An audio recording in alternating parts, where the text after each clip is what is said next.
Hey guys, and welcome back to Cruising with Matthew. In my 13th episode in my P&O Oceana vlog series, I'm going to be talking all about our last sea day on our way to Southampton, so I really hope that you enjoy it.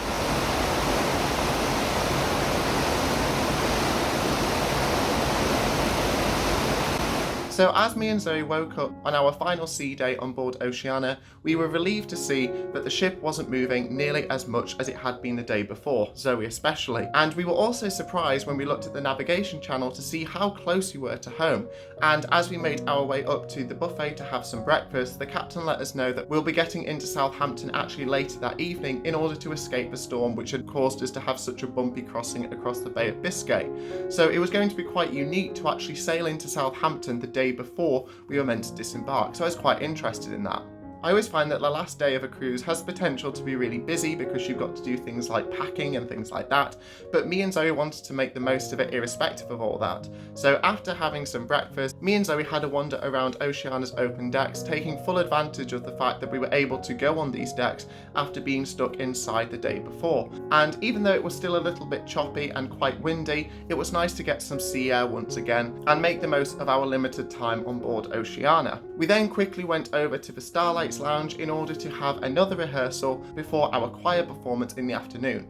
So we were kind of quite nervous but also excited to be doing this because we put a lot of effort in over the sea days, rehearsing over an hour each sea day to try and get everything put together, and we had a huge repertoire of songs, so we were all really excited. However, before we did all that, we needed to quickly have something to eat for lunch and then start the dreaded packing process, which unfortunately ended up basically being me shoving everything into my suitcase and hoping for the best. We had opted for self-disembarkation because realistically, I always find that when it's the last day, you just want to get off and get it over with. We opted to leave the ship at around 7:30 in the morning, which we were going to regret later that night, that's for certain. So after getting all our dreaded packing sorted, me and Zoe got changed and got ready for our choir performance.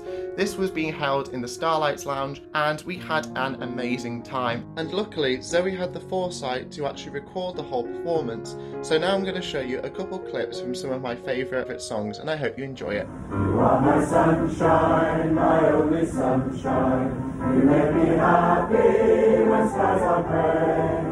You'll never know, dear, how much I love you. Please don't take my sunshine away. You raise me up so I can stand on mountains. You raise me up to walk on stormy seas. I am strong when I am on your shoulders.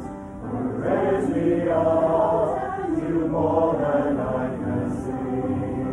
Down in the meadow where the wind blows free, a whispering breeze in a lightning tree. Dreams come true if you want them to, if you want them to, then it's up to you. Too easily. Lightning tree, lightning tree, lightning tree.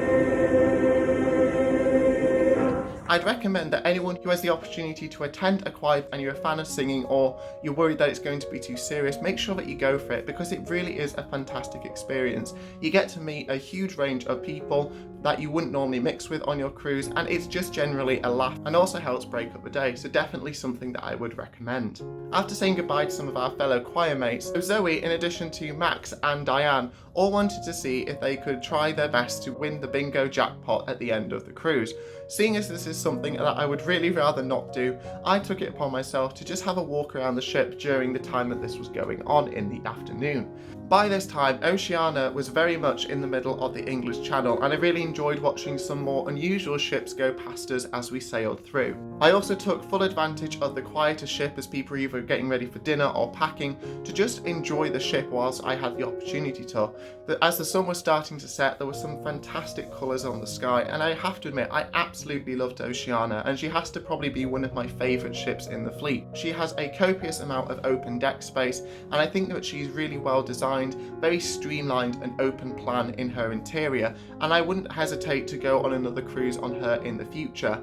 It was also quite emotional, I think, at this point, because we'd had such a nice cruise, and considering half a year ago this cruise didn't even exist, I think that this has to probably be one of my favourite cruises of all time, and meant that I was able to spend a good amount of time with a university friend that I hadn't seen in nearly 6-7 months since we'd all graduated together, and it had been just a fantastic cruise, so I definitely got a little bit emotional whilst I was walking on the top decks. However, the evening was just getting started, so after making my way to the Starlights Lounge to a very dejected Max, Diane and Zoe, having not won the bingo jackpot unfortunately, even though Zoe had managed to win £50 in a bingo session earlier in the cruise, we decided to get ready for dinner. Now, before dinner, we wanted to see an early showing of Killer Queen. This had been the only headliner's performance that we had seen in nearly a week due to the previously mentioned departure of one of the headliners due to family reasons. But I was super excited to see it, and I have to say, I was absolutely blown away. The strength of the vocalists, the ability of the dancers was absolutely incredible, and I'd like to think that Queen themselves would have been impressed with their interpretation of their music. And they got a well-deserved standing ovation at the end of the cruise. You couldn't help but just be amazed by the skill of these performers. Next on our evening schedule was going to have our last dinner in the dining room. Now, when it gets to this point in the night, it really becomes bittersweet because we had yet another fantastic meal, chatting away to the waiters as well as our table companions, and as it got to dessert, it kind of sunk into me that it was all starting to come to a close. However, everyone was determined to make it last that little bit longer, so after our evening entertainment, we were all going to meet up for one last drink at the Yacht and Compass. So to make the most of our evening, we went to see the resident band Pulse perform their set called Thank You for the 70s, including a good selection of songs by ABBA as well as a variety of other artists. We wanted to show our support for Pulse because they were a fantastically talented band and I absolutely adored their music throughout the cruise. We even got chatting to Jess, the lead vocalist, as well as the Adele tribute artist Becky Porter, so it was also really nice to get to know them. Also, I express our thanks at their amazing performances throughout the cruise as well, which I really enjoyed. However, by this point, as we looked out the windows, you could see and sense with the movement of the ship that Oceana was manoeuvring her way into Southampton. So me and Zoe got up on deck to see a very unique arrival into Southampton under the cover of darkness. It was very bittersweet, and as you can tell, I really wasn't that happy to be back. Back home, don't like it, don't want it, don't.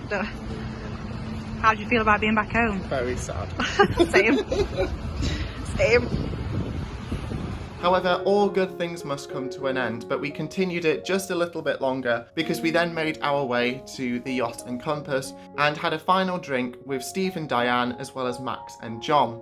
It was really emotional at the end because we all hugged and said goodbye and that we would all try and meet up in the months following. By this time, it was probably about 1:30, so although we wanted to stay and chat, considering we were getting off the ship at 7, Zoe definitely needed to make sure, considering she was going to be the one driving, that she got some form of sleep. So as we made our way back, we couldn't help resist the empty atrium and the glass-fronted lifts for a journey up and down before trying to quickly go to sleep. We woke up reluctantly at about 6 o'clock, having only had probably about 4 or 5 hours sleep. To say that we were exhausted was definitely an understatement, but we wouldn't have changed it for the world because we got to say our final goodbyes to some fantastic people. So after I took advantage of our final cooked breakfast, me and Zoe got our bags and departed Oceana. It was definitely bittersweet walking off the same gangway in the opposite direction that we had 2 weeks earlier, and we were taken into the Mayflower terminal where we saw all the bags laid out for all the different passengers. So as I took my last few pictures of Oceana, we got in the car and made our way back up to Nottinghamshire,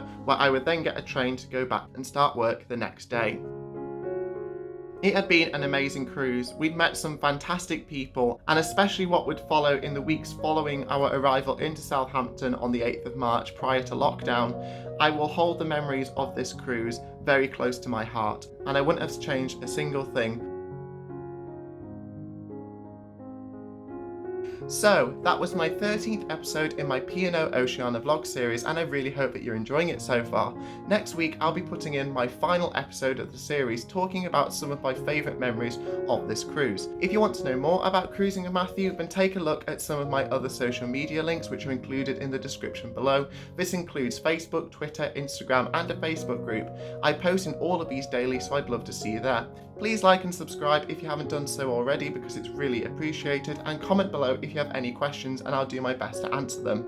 I hope that you have a fantastic week, and I can't wait to see you in the next video. So this is Cruising with Matthew, and thank you so much for watching.